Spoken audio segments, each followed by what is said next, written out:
नमस्कार दोस्तों, मैं सुधीर मिश्रा स्वागत करता हूं आपका अपने YouTube चैनल में आपकी क्लास में।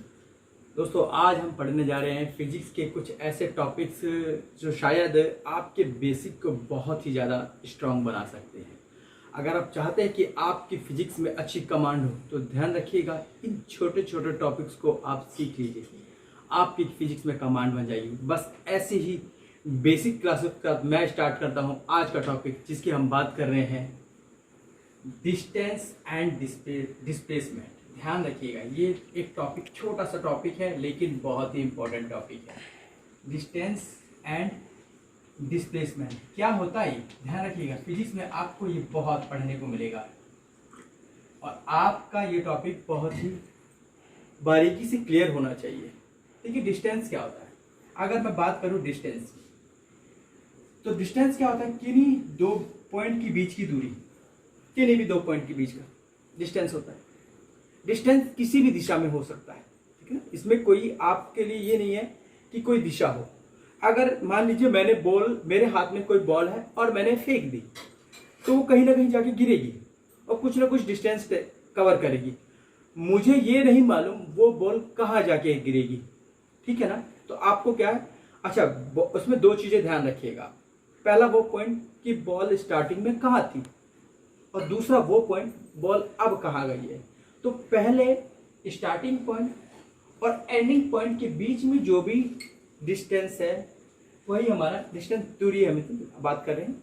और अगर हम बात करें डिस्प्लेसमेंट की, ध्यान से समझिए। जैसे क्या है डिस्प्लेसमेंट में, ध्यान रखिएगा, एक चीज ऐड कर दीजिए।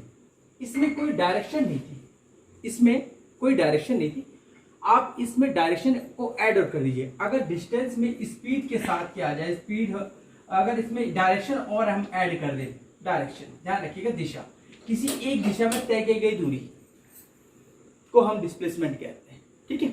चलिए समझते हैं। देखिए यहाँ पर देखिएगा, ये ग्राउंड है ना, ये 400 मीटर का रहा है, 400 मीटर का ग्राउंड है, 100 मीटर 100 मीटर और ये 100 मीटर, ठीक है, 100 मीटर के है। कोई एक पर्सन है, जैसे रमेश, यहां से स्टार्ट करता है और देखिएगा रमेश यहां से स्टार्ट करता है और यहाँ पे आप करो, तो रमेश ने कितना डिस्टेंस कवर किया, ध्यान से समझिएगा। रमेश ने डिस्टेंस कवर किया है 400 मीटर, 400 मीटर डिस्टेंस कवर किया है, ठीक है। अगर मैं बात करूं डिस्प्लेसमेंट की, तो रमेश ने जहां से अपनी डिस्टेंस कवर की थी वहीं पे वापस आ गया, मतलब स्टार्टिंग और एंडिंग पॉइंट दोनों एक हो गए हैं। तो यहाँ पे डिस्प्लेसमेंट क्या हो जाएगा, यहाँ पे इसका डिस्प्लेसमेंट हो जाएगा 0। मीन्स आपने ध्यान से देखा होगा कि जब भी कभी कोई ऑब्जेक्ट अपने स्टार्टिंग और अगर एंडिंग पॉइंट दोनों सेम है तो वहां पे डिस्प्लेसमेंट क्या हो जाता है, हमेशा 0 हो जाता है। आपको समझ में आया क्यों? क्योंकि ध्यान से देखिएगा, इसकी दिशा देखिए ना, ये वापस वहीं पे है, तो कोई दिशा भी नहीं है और ना कोई डिस्टेंस कवर किया है। अगर डिस्टेंस की बात करेंगे तो इसने 400 मीटर का डिस्टेंस किया है, लेकिन डिस्प्लेसमेंट करेंगे तो इसका 0 हो जाएगा। तो आपको छोटी सी बारीकियों की समझना है कि डिस्टेंस और डिस्प्लेसमेंट में क्या होता है। नंबर एक, डिस्टेंस में कोई दिशा की जरूरत नहीं होती, कोई डायरेक्शन नहीं होती। आप कोई भी चीज को, ऑब्जेक्ट को फेंक रहे हो, कहाँ जाएगी कोई मतलब नहीं। बट अगर आप किसी ऑब्जेक्ट को पर्टिकुलर डायरेक्शन में फेंक रहे हो तो वो डिस्प्लेसमेंट है। डिस्प्लेसमेंट में एक और चीज को ध्यान रखना है, इनिशियल और लास्ट पॉइंट है, मतलब प्रारंभिक स्थान से और अंतिम स्थान के बीच की दूरी को हम क्या बोलते हैं, डिस्प्लेसमेंट। अगर देखें तो ध्यान रखिएगा, यहाँ और यहाँ पर अगर कोई ऑब्जेक्ट ये है तो उसका डिस्प्लेसमेंट क्या वैल्यू ये है, क्योंकि ये सबसे शॉर्टेस्ट डिस्टेंस है। तो इनिशियल, क्योंकि ये इनिशियल डिस्टेंस है और ये लास्ट डिस्टेंस है, इनके बीच की दूरी ही इसका क्या कहलाती है, डिस्प्लेसमेंट कराएगी। तो आई होप ये छोटा सा टॉपिक आपको बहुत अच्छा समझ में आएगा। अगर आपको कोई इस टॉपिक पे डाउट होता है तो कमेंट बॉक्स पे लिखिएगा।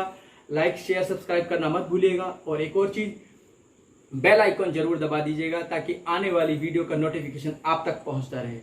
बस दोस्तों, इसी टॉपिक के साथ हम आगे भी क्लासेस देखते रहेंगे। आज के लिए नमस्कार।